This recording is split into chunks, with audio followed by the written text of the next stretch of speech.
हमारा देश आर्थिक क्षेत्र में आगे बढ़े, इसलिए आर्थिक जगत के हमारे उद्योगी बंधु, विशेषकर तरुण उद्योजक, इनमें एक मादा भी दिखता है, उत्साह भी दिखता है, इच्छा आकांक्षा भी दिखती है। परंतु ये जो प्रचलित अर्थ प्रणाली है, सारी दुनिया में वही है, तो सारी दुनिया के अनुभव में उसके कुछ दोष भी आ रहे हैं। विकास के इस प्रकार के पद्धति से अमीरी और गरीबी का अंतर बढ़ता है। आर्थिक सामर्थ्य कुछ चंद हाथों में एकत्रित होता है। शोषण करने के लिए एक नया सुरक्षित तंत्र इसमें से खड़ा हो सकता है, चिंता नहीं की तो। पर्यावरण के हानि की समस्या खड़ी हो जाती है और मनुष्यों के आपसी व्यवहार में कई प्रकार की व्यापारिक दृष्टि और अमानवीयता की बातें प्रवेश कर जाती है। इन दोषों की बाधा हमें नहीं होनी चाहिए, इसलिए भी कि अभी हाल में अमेरिका ने जो नई टैरिफ नीति अपनाई, उनके अपने हित के लिए अपनाई होगी, लेकिन उसकी मार तो सभी पर पड़ रही है। इसलिए ये सारा परिदृश्य अथवा ये सारी प्रचलित पद्धति, उस पर हम निर्भर हो जाए ऐसी नहीं है। विश्व का जीवन परस्पर निर्भरता से ही चलता है। राष्ट्रों में आपस में सब प्रकार के संबंध होने पड़ते हैं। अकेला राष्ट्र अलगाव में, आइसोलेशन में जी नहीं सकता। परंतु ये निर्भरता मजबूरी में न बदल जाए, क्योंकि वो कब बदलेगी, कैसे बदलेगी, उसका कोई पता नहीं।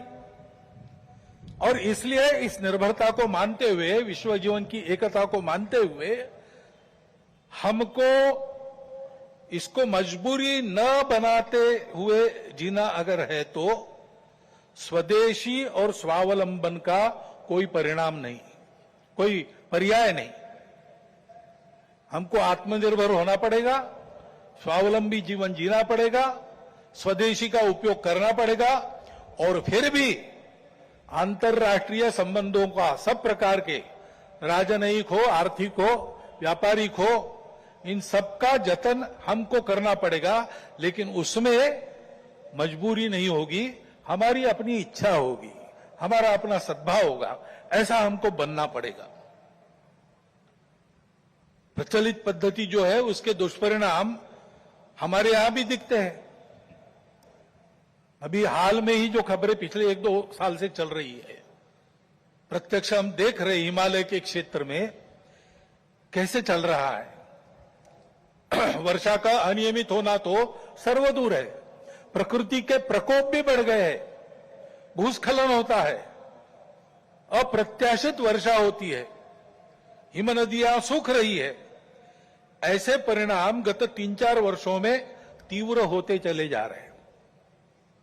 ये हिमालय हमारे लिए सुरक्षा की दीवार और दक्षिण पूर्व एशिया के लिए उसका पूरा जलस्रोत हिमालय से ही आता है। अगर प्रचलित विकास की पद्धति में से इन सारी बातों को और प्रोत्साहन मिलता होने के लिए, तो उस नीति का हमको पुनर्विचार करना पड़ेगा, क्योंकि हिमालय की आज की अवस्था एक खतरे की घंटी बजा रही है। प्राकृतिक उथल पुथल है तो जनजीवन में भी उथल पुथल दिख रही है। श्रीलंका में, बाद में बांग्लादेश में, बाद में नेपाल में, हमारे पड़ोसी देशों में भी हमने इसका अनुभव किया। अब कभी कभी हो जाता है, प्रशासन जनता के पास नहीं रहता, संवेदनशील नहीं रहता, लोकाभिमुख नहीं रहता, उनकी जनता की अवस्थाओं को ध्यान में रखकर नीतियां नहीं बनती, तो असंतोष रहता है।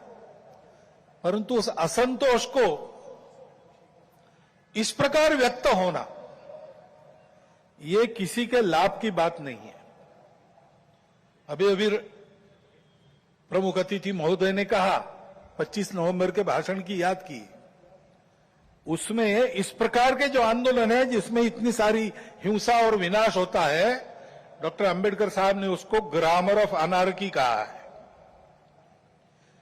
प्रजातांत्रिक मार्गों से भी परिवर्तन आता है, ऐसे हिंसक मार्गों से परिवर्तन नहीं आता है।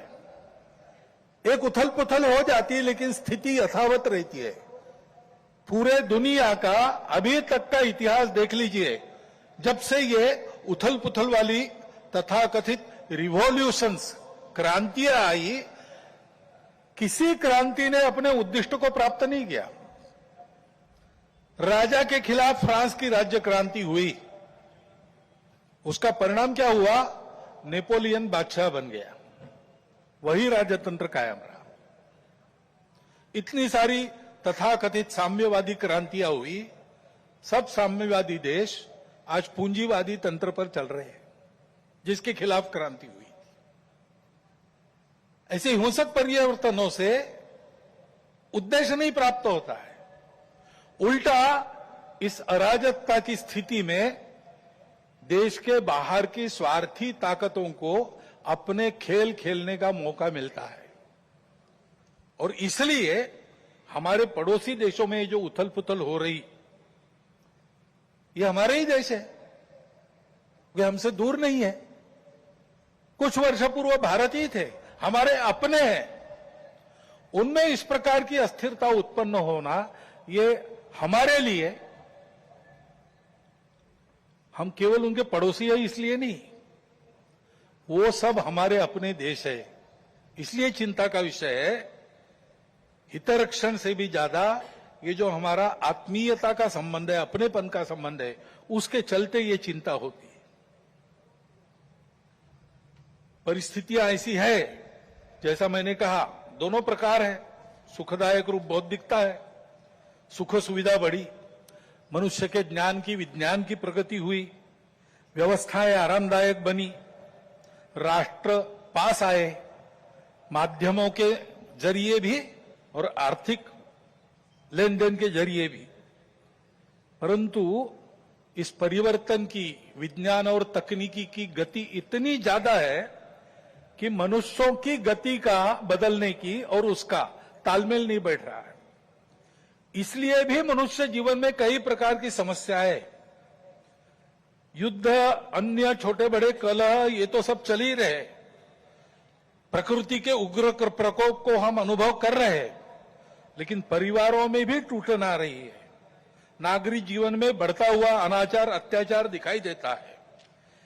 इसके शमन के, इसके उपाय चलते हैं, प्रयास हुए हैं, परंतु इसका पूर्ण निदान होने में वो असफल हो गए। और उसके ऊपर अस्वस्थता, कलह, हिंसा को बढ़ाते हुए विश्व में सब प्रकार की परंपरा, मांगल्य, संस्कृति, श्रद्धा, इसका संपूर्ण विनाश ही आगे परिवर्तन लाएगा। ऐसी उल्टी विचारधारा, विपरीत विचारधारा और घातक विचारधारा लेकर चलने वाला एक नया पंथ उदय में आया। बहुत पहले आया, आजकल वो भारत में भी अपने हाथ पैर फैलाने की कोशिश कर रहा है, सभी देशों में। उसके कारण जो समाज जीवन की अस्त व्यस्त अवस्था हुई है और एक तरह से अराजकता की ओर सारा समाज बढ़ रहा है, ऐसी संभावना दिखती है, उसका अनुभव सब देशों में हो रहा है। और इसलिए इन सारी परिस्थितियों को लेकर विश्व जब पुनर्चिंतन करता है तो वो भारत की ओर अपेक्षा से देखता है।